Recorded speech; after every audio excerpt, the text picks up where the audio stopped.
And we are live. This is Last Minute History. We haven't seen you guys in about a month, a little bit over a month. The last time we did an episode, it was on Mondays. Now it's on Wednesdays. So I know this whole thing is on for a loop. But just as a little precursor, about a month ago we were supposed to have our most recent episode, but there was a tornado in Cleveland, which sounds like a lie. What? Because when you think tornadoes, you think like Oklahoma or Right. yeah. I mean, Texas, even where I'm from, you get those every once.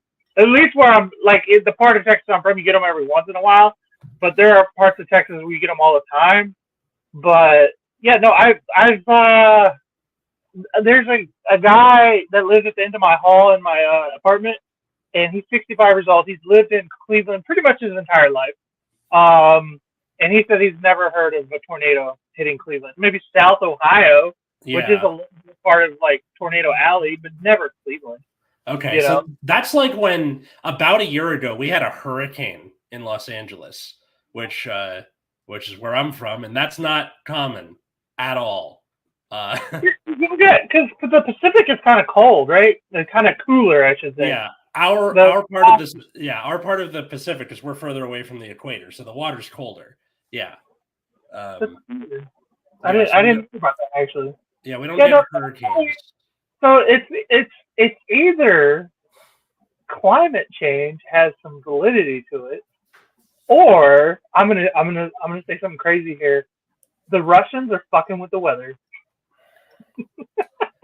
I get the feeling if they could, they would have done it during the Cold War. They had to have, right? Right. Yeah. I mean, it could be new technology. I don't think it's the Russians. I think somebody's fucking with the weather. But I like to say the Russians. The lizard people. No. The lizard people. That's more likely than the Russians. Yeah. Well, much like lizard people, this is hastily thrown together. We're a podcast about history. And this week, we're going to be talking about George Washington, the father of the United States, one of the founding fathers. And normally you'd be thinking, well, how are they going to be able to talk about George Washington? He had such a long legacy. And you're right, we're not going to cover George Washington in his entirety. I'm not going to talk about the cherry tree. I'm not going to talk about him as president. Today, we're going to talk about him in particular, the New York campaign of the Revolutionary War and the Battle of Long Island. So, a little pretext. What do you know about the Revolutionary War, Cole? So, I know bits and pieces of a lot of it. You know, like I know that it started, obviously, 1776, July 4th. That's basic knowledge. Mm-mm. What do you mean no? Well, I mean, like, obviously there's some other shit that, like, there's a lot of, like, things that happened that kind of led to it that you could probably start it with that, like the shot heard around the world, the Boston Massacre, the Boston Tea Party, things like exactly. that. Does that count war, or is that just build up? Yeah, so those are the the shot heard around the world is considered to be the beginning of the Revolutionary War, and that's April 19, 1775. Right. That happens, and these like poorly trained militiamen from New England are firing upon British troops, and they're kind of winning-ish, right, because the British troops were in town from the British Empire specifically to enforce the Intolerable Acts, which were the taxes, right? No taxation without representation. They're there to enforce that, and the temperature, the tension keeps getting higher and higher. And they go to Lexington and Concord to seize arms from the rebel militias. Someone shoots first, and suddenly there's a battle on. So they all run back to Boston, and now there's a siege in Boston. Benedict Arnold goes on a little side quest to Fort Ticonderoga. If you want to hear more about that, and specifically Benedict Arnold as a person, Extra History just came out with a series on his whole thing going on during the Revolution. Something for them. As many times as we plug them, we should just get a link. Probably. I think once we're done and this is up, I'll like go back and link the series. It'll be down there somewhere.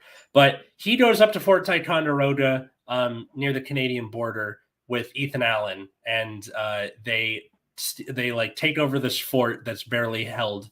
And Henry Knox, where Fort Knox gets its name, drags these huge fucking cannons down through the winter of 1775, surrounds Boston with them, and General Howe of Britain is like, oh shit, those are really big cannons. Okay, we gotta leave. So they leave, and it's in this interim part that our story begins. So they leave, and you have your first major victory of the war. Now, what do you do if you're George Washington? Well, the Continental Congress around this time starts throwing around the I word, right? Do we become an independent nation, or do we try and reconcile with King George? Because when Lexington and Concord happened, they weren't like, we're doing this specifically to secede as a nation. Right. They were doing it because, like, stop taxing us, get the fuck away from us. That was what they wanted. Okay, so war wasn't really ever on anybody's mind per se. It was more like, you're not treating us fairly. Like in the early days, I should say, you're not treating us fairly. Can we be treated fairly? It was more like that. Yeah. So they didn't necessarily want to be independent until they declared for independence, is what you're saying. Yes, and that happens July 4th, 1776, but this is a year earlier, and right. A year and some change. The other thing is that the entire time that the Revolutionary War is happening, you have loyalists to Britain who are like, I like being a British citizen. I want to stay like that. You have people who are neutral. If anyone has seen Hamilton, there's like a song early in the play where a guy's like, hey, we should try and like reconcile with Britain, and then Hamilton dunks on him, and it's like a thing for him. But yeah, that's a big part that we don't really learn in school. When we're learning about the Revolutionary War in school, most of it is, okay, we didn't like our tea being taxed. We want to be independent. It wasn't so black and white like that. Right. I mean, yeah, because like that's the big part about history in school is they just teach history, like they just teach the events, but they don't. It's real hard to, especially as a child, because you're a minor when you're being taught all this shit. Yeah. You forget the nuances of being a person, an adult, no less. You know what I mean? So like, there's all these emotions and thoughts and philosophies that are going on that obviously you and I probably didn't even figure out until about 5 years ago. Right. You know what I mean? Just as people, you know. So definitely. And so after the British leave Boston, I'll read this from. So this is mountvernon.org. This is like the people responsible for keeping George Washington's legacy intact. I'm going to also include other sources, but this is like they're trying to like, this is the guy, this is our guy, right? So in January 1776, so this is before Congress declares for independence, Washington dispatches General Charles Lee. Now, again, for people who have seen Hamilton, it's the guy who goes, I'm a general, wee! It's that guy. He wasn't a bad general. He actually has some good moments. In the play of Hamilton, they use him just because Hamilton's frustrated with not being a general. So he's mad at Charles Lee. Charles Lee wasn't a bad general. I never saw Hamilton. Should I? Is that something you recommend? I do. Either watch, because they have like a filming of it on Disney Plus, or if you just listen to the album, it's a sung through musical.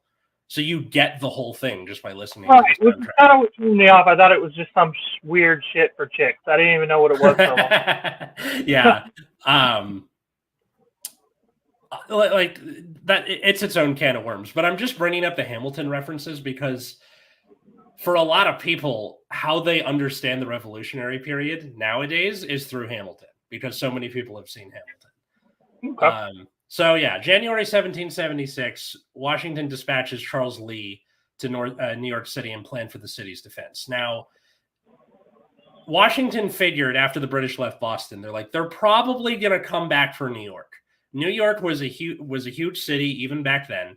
It had this huge port, and it also had rivers leading up to Canada, to Quebec, and Quebec. So right, because like it's not really like a deciphering difference between the U.S. and Canada at the time, right? Yeah, they're all just British colonies. Yeah. So New York City he knows it's a big like port city. He's like, okay, they're probably going to come back there. That's where we're going to have to face them. So, quote, Washington understood the importance of the Hudson River, Lake Champlain corridor to the American cause. British possession of New York City would threaten that vital line of communication between New England and the rest of the rebelling colonies.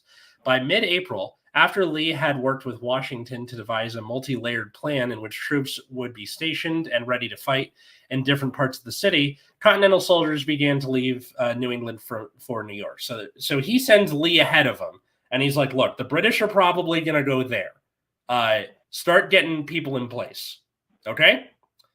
And it's in this time between the siege of Boston and like the New York campaign is when Congress is debating the concept of independence. So he's there during the signing of the Declaration of Independence. Like the painting you think of, like the one where it's all the dudes in the room and there's Washington in there. Okay. Yeah. So apparently it was described as he signed and then he's like, okay, I'm the commander in chief. I gotta go. See ya. And like just bounced immediately. Because he knew he had to get to New York and like get his shit together because the British were coming. Which was fucking 6 days venture, I imagine. Yeah, probably. Yeah, there's. How about that horse and waste a week? Yeah. So by June, so between January and June, about 5 months, right? I think, yeah. January, June, yeah. Yeah, January and June. They had figured out that they had 130 ships coming from up in Canada, which had General William Howe and thousands of British troops. So these were the people from Lexington and Concord that left Boston after they surrounded the city. So they went up to Canada and Washington's like, there's 130 ships. They're coming back down. There's that moment in like, I imagine right before the war actually starts, where the British are ready to retaliate to everything that's happening.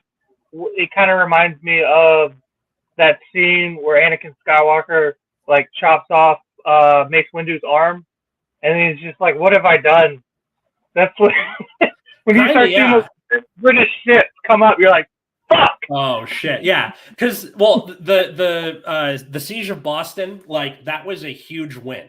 So these were like poorly trained militiamen, and they're like, "We just beat the best army in the world. We surrounded a huge city and took it with these huge freaking cannons that we stole from their fort. We're awesome." And the British are like, "Oh, you think we're done with you?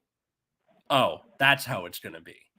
This is, at the time, the greatest military the world had ever seen. Yeah, this was the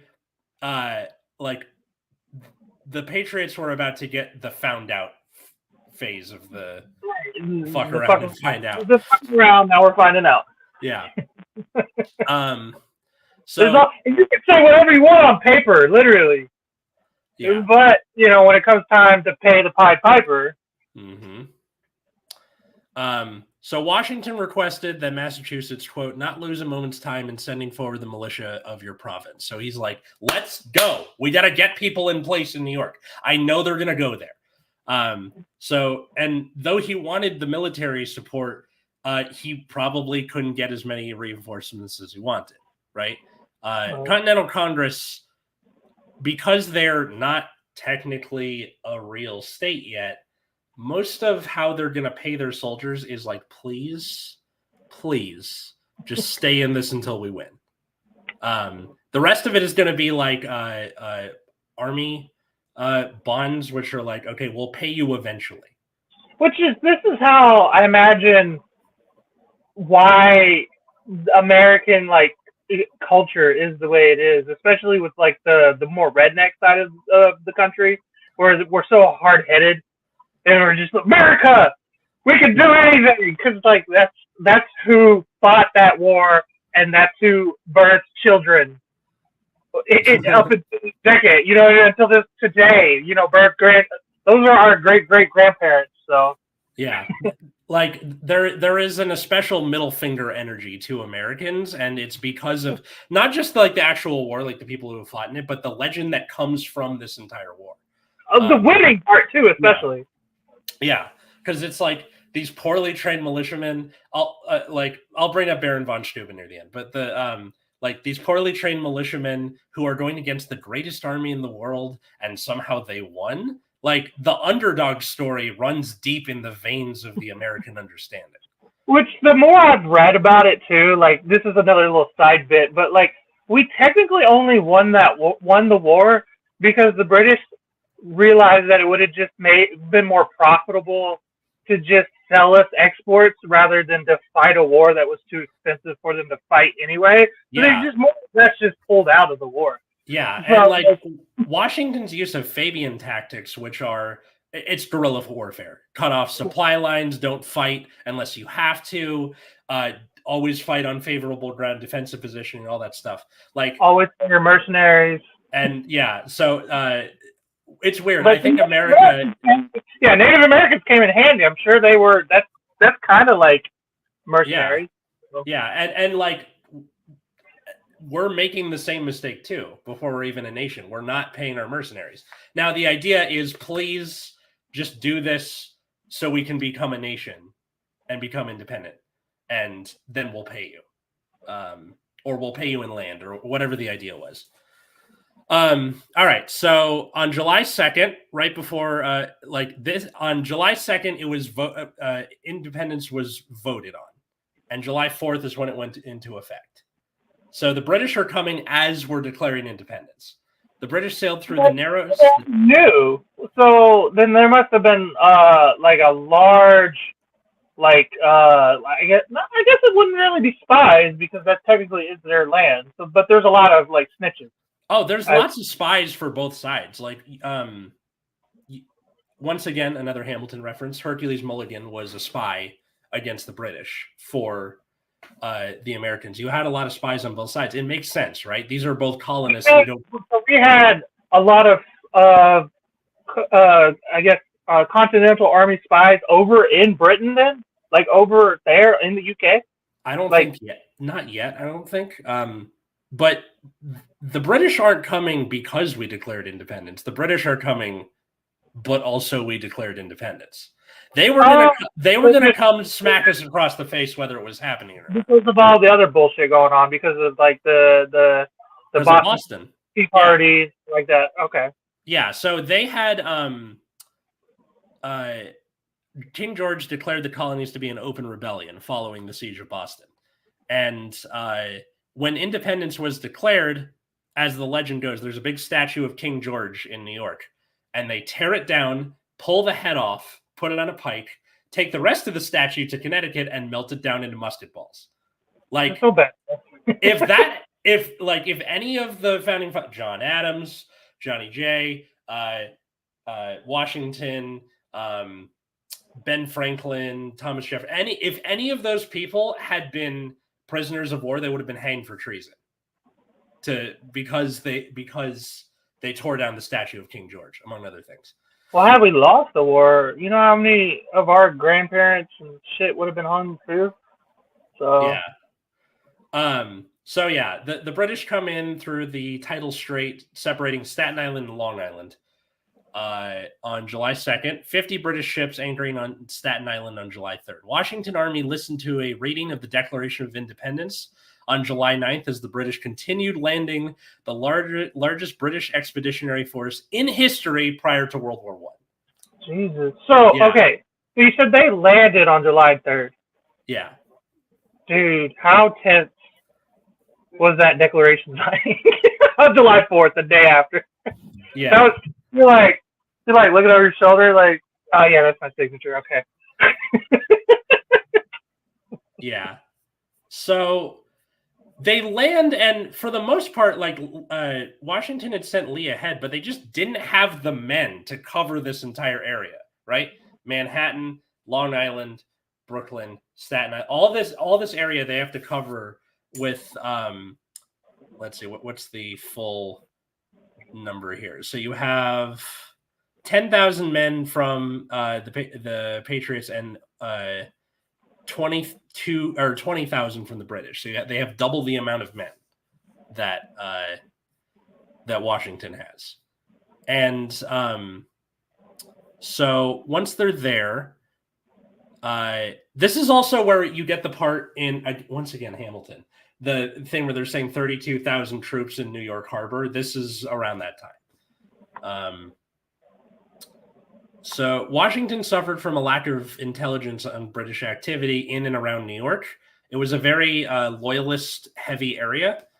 So this caused problems for him through most of the campaign. You don't know where they are. It's a very large geographical area, and you have a comparatively small group. So you're like, what the hell am I going to do? I don't know, put 6 over there and 18 over there and a few over there. Quote, on August 12th, he informed the Continental Congress that, quote, nor have we any further intelligence of their designs. On August 18th, the Howe set sail for Long Island with 20,000 men. So July, we declare independence. They start landing, and nothing's happening. They get there, and they're just kind of like, we got a bunch of dudes. You got less dudes. Oh, the British saying that. The British are telling, or not telling, but this is the message they're conveying, right? Where they have more men than Washington. They landed pretty much unopposed because they couldn't cover all that area. Right. So, quote, on August 26th and 27th, British forces followed a plan by General Henry Clinton, in which the main portion of Howe's force would march around the eastern flank of the Americans' lines using roads the Americans have left unguarded. Once again, numbers are a big problem. The results were catastrophic for the American forces, whose defenses rapidly evaporated in the face of the swiftly moving British forces. Within a matter of hours, the Americans had retreated to their defensive works on Brooklyn Heights. So they're like, we got a bunch of dudes, you got less dudes, you should surrender. Washington tells them to shove it. And then while all this is happening, Henry Clinton goes, I'm going to sneak some other dudes around the side, and wham. Flank, okay. Yeah. Do this shit in Apex Legends all the time. You take 2 right up the gut. I'm usually the third guy. I go around the circle, and we, now we got them surrounded, shooting them from 2 different angles. Yeah. Works every time. Right. So by the end of August, Washington's like, all right, Long Island's not working. We can't cover all this area. We need to just focus on Manhattan. This is the island with New York, right? With the city of New York. Obviously, this is around the time where the city hasn't expanded that far yet. It's about half of what New York is. What is Last Minute History? We're a podcast treated like a 5th grade book report. We're talking about the New York campaign of the Revolutionary War and Washington getting his butt kicked. So it's like New York as a city only covers about half of Manhattan as an island at this time. So the British plan to attack by landing at Kips Bay, which is up at the top of Manhattan. So on September 15th, the British opened fire from ships. Many of the Continental soldiers and militiamen panicked and deserted their posts. So we were seeing this at Lexington and Concord, where they're untrained back then too, right? But they were able to inflict all these casualties on the British. Why do you think that? Why do you think that was? I mean, to drive them out of New York, I imagine. Well, no, like back in like near Boston at the beginning of the war. Like they were successful back then as like crappily trained militiamen versus now they're like getting because it's just, you really didn't have like the presence wasn't really there. It was more just like stand-ins and like general like colonial like government. What they weren't it was more like low numbers, surprise. They weren't Yeah. you know what I mean? So like it wasn't really like there was occupied military because Yeah. that was their land, you know. So the British Yeah. land, I should say. Yeah. So it'd be the equivalent of like, let's say you work at a job and there's 3 of you on shift at a time of a staff of 26, right? And somebody comes and robs the store. Robbing the store would be Lexington and Concord, where there's 3 of you. You can't Right. take them all. So that's it. But then they come back to rob the store, and there's all 26 of you and the cops. Like, it's not going to go well for them. Yeah, the British show up like in force. That's why they're doing better. Also, they have Britain is still good at naval warfare. They're like, they have their reputation for naval warfare by this point. So yeah, there's a reason that the Revolutionary War doesn't really have a lot of sea battles. Like, Washington isn't like, let's do a navy. No, you're gonna get your ass kicked. Keep it on land. Yeah. It's better to defend your territory than it is to go out to your opponent who is also better than you. I mean, like, did they have the Art of War yet? Like, I imagine, because it sounds like they use a lot of. Yeah, it's been around forever, obviously. But did they have that? Was it a well-known book yet? I don't know when that started. Because they use a lot of his tactics in the war, I imagine.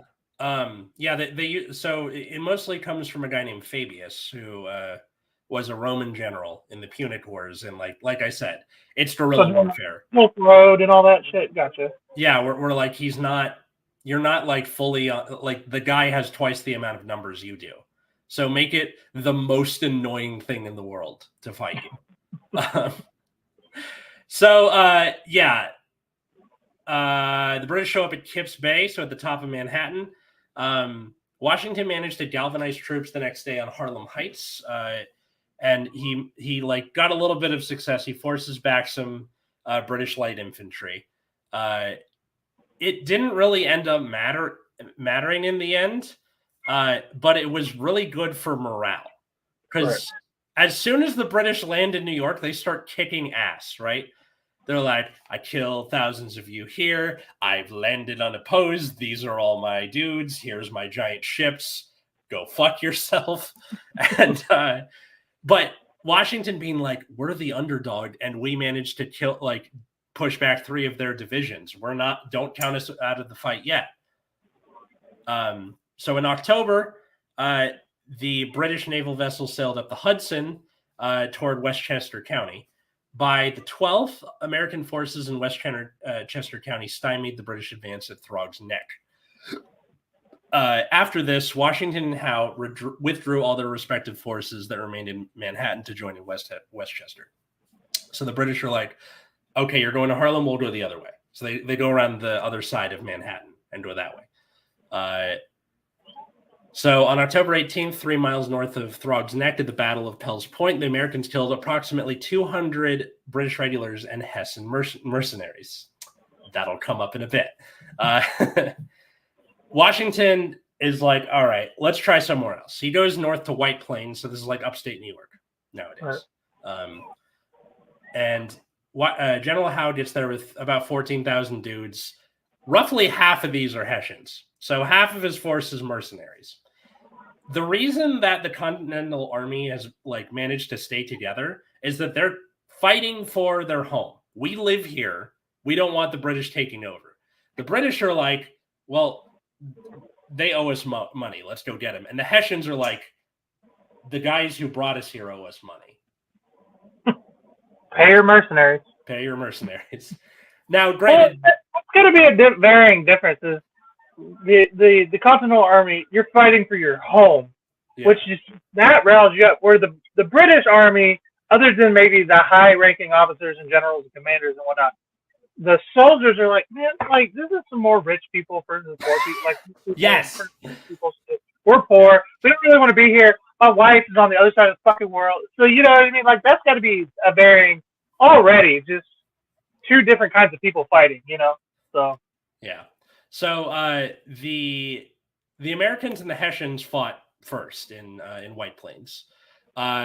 They were doing okay, and then the main British force showed up and overwhelmed them. So again, the numbers advantage comes in handy here. Washington's men suffered 200 casualties, and that doesn't sound like a lot, but remember, they had 10,000 at the beginning of the New York campaign. 200 is like a sizable chunk of that. Right. That's like, I mean, 200 fucking people, no matter what, is a lot of fucking men to die, you know?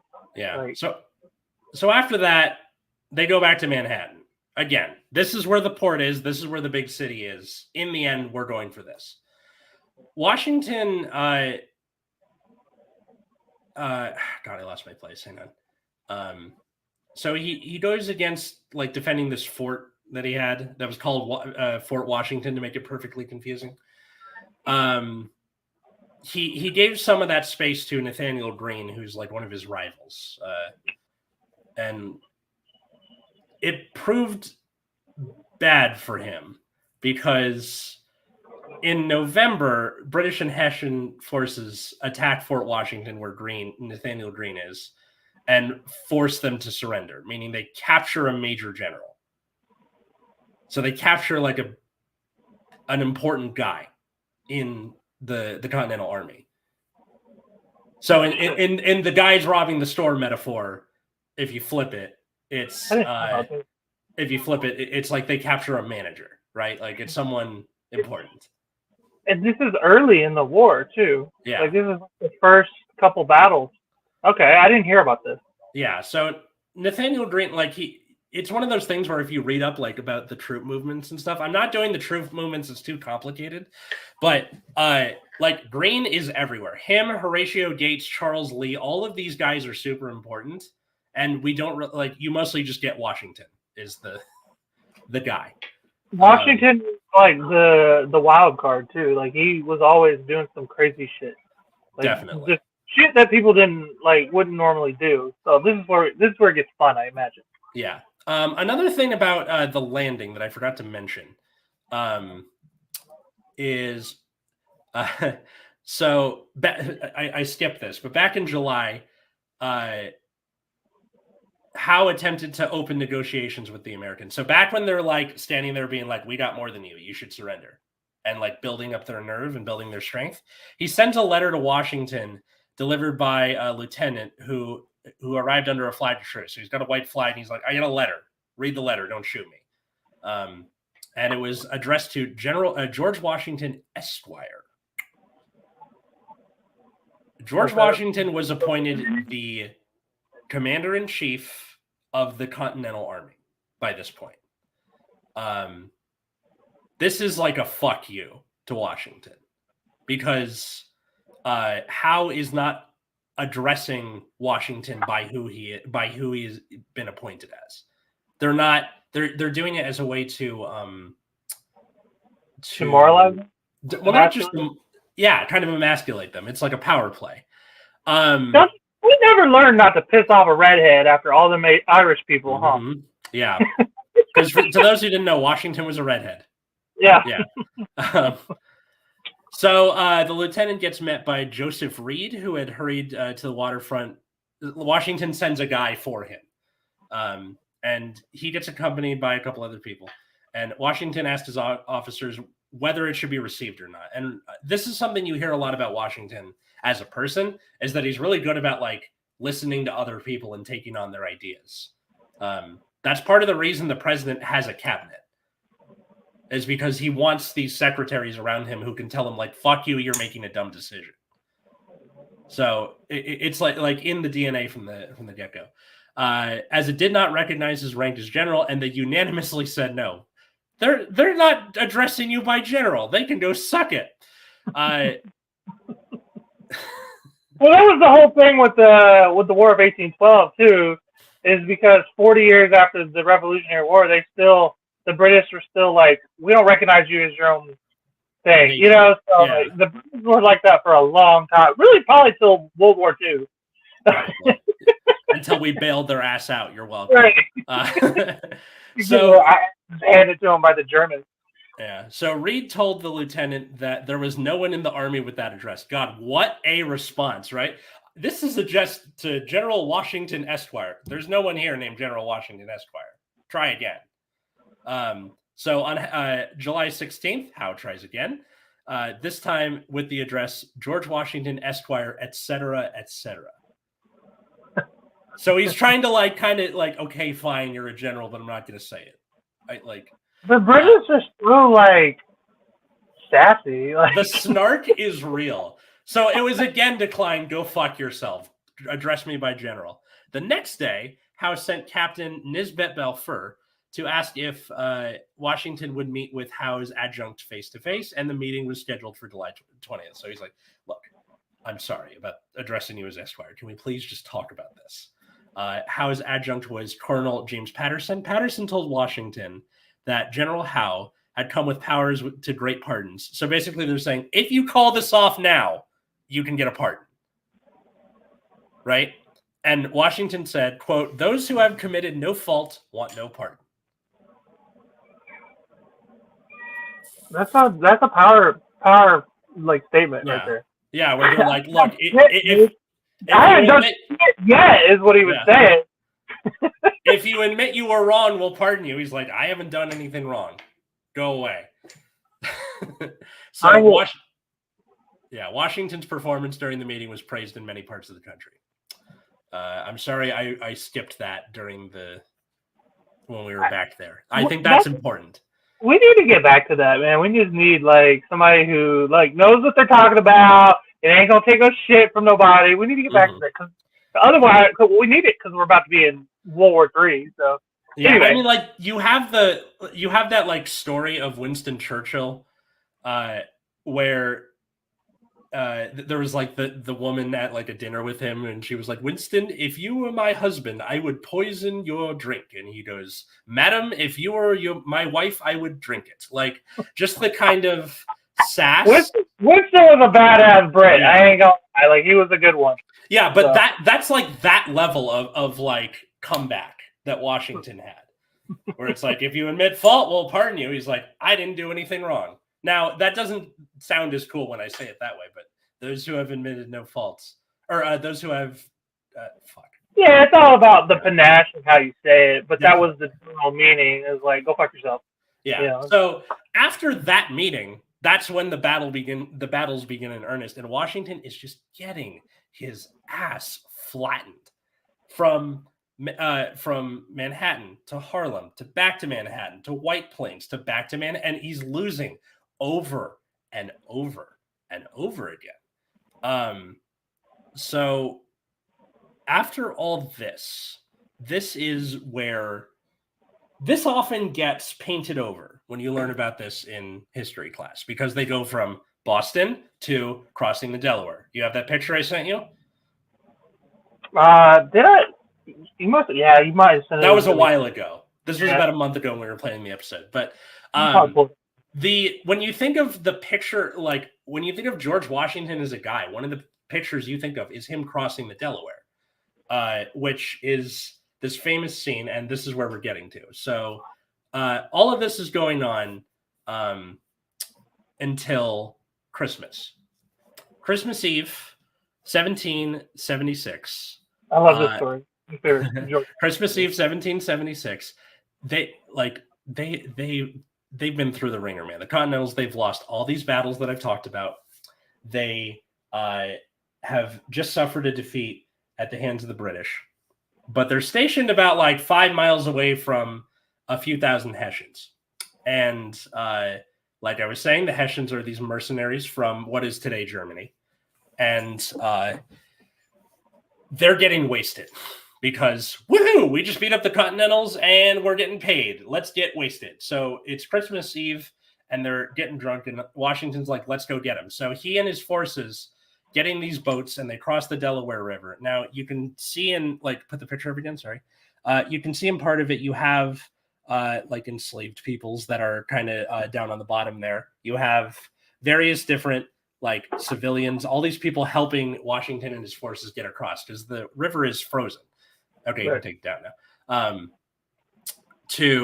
to get across and go fight the Hessians. And the way they do it is they just show up in camp. They're like, hey, I know you can't see right now because your blood is 75% alcohol, but can we have your weapons? Cool. All right, they're ours now.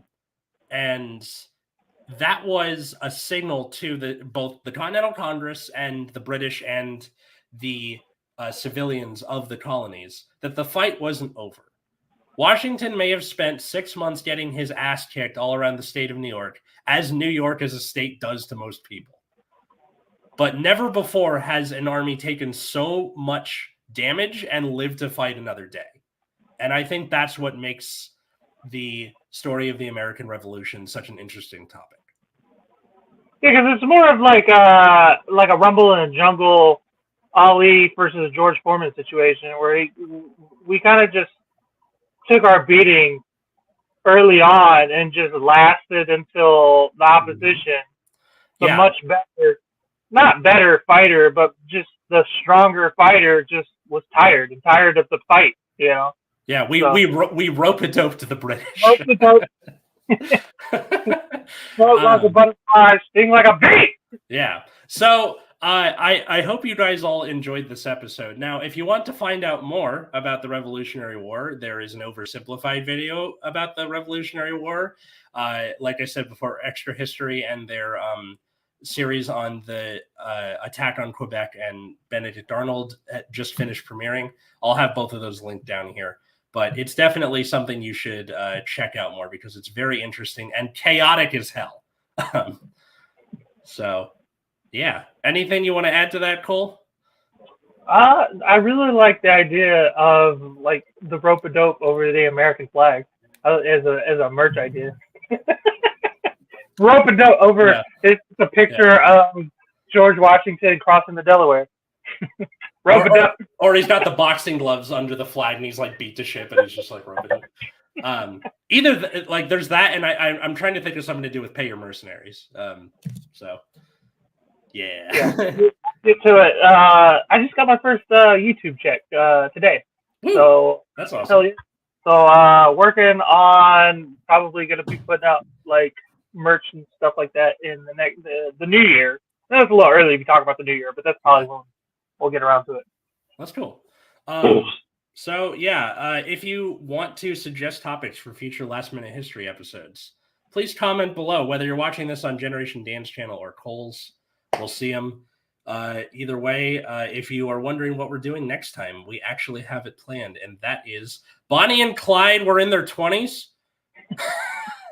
This is younger than we are now. Yeah, I just learned that I thought they were like 40. No, they were 22 and 23.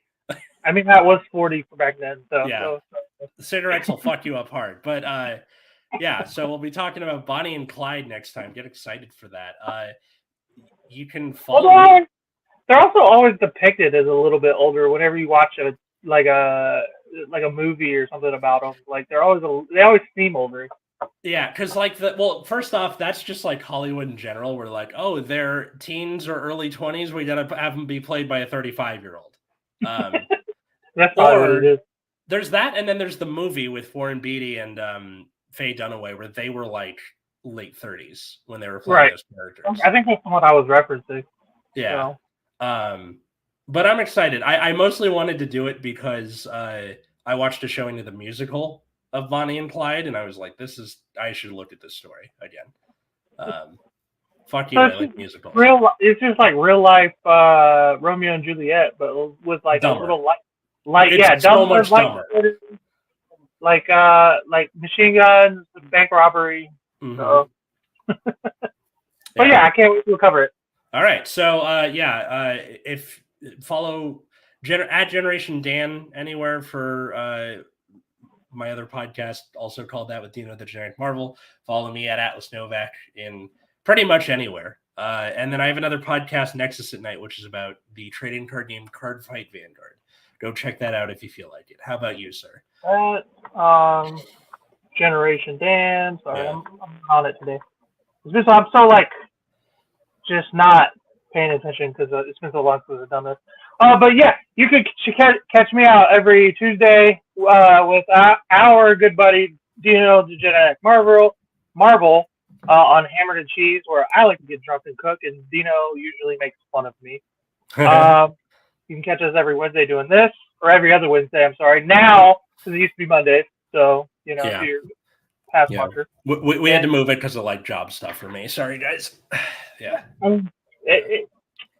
Wednesday's a better night. The Greatest Goddamn Show on Air. That's the one with me and my sister every Saturday. It's kind of slowly evolved into like just like current events, talk about the news and stuff like that. And then every other Saturday, I think, this Saturday, every other weekend meals with my son, where I teach my son how to cook, and I think we're gonna be making fried chicken this weekend. So sweet. Fried chicken. Yeah, it was his request. I didn't want to do it. I don't know what you're talking about. That sounds awesome. I mean, it's a lot of work and a lot of cleanup after. So yeah. All right. But guys, check us out. Thank you guys. Peace out.